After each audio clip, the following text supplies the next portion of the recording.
IT problems don't just slow down your systems, they stall your entire business. According to reports, 49% of employees lose up to 5 hours of productivity each week due to unresolved tech issues. That's nearly a full workday lost every month per employee. Common culprits? Lagging networks, cybersecurity gaps, outdated hardware, and systems that simply don't talk to each other. As Patrick Burt, president of Adrem Systems Corporation, says, if IT systems aren't running smoothly, businesses can't function at their best. A proactive IT strategy is key to optimizing your business operations.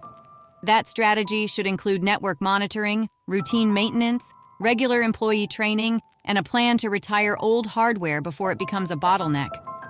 Don't overlook software mismatches or the risk of AI model bias either, especially when compliance is on the line. Waiting for systems to fail only leads to downtime and higher costs. There's a better way to stay productive, protected, and prepared. For a breakdown of the most common tech issues and how to fix them, read this full article on our website and add this episode to your Spotify playlist today.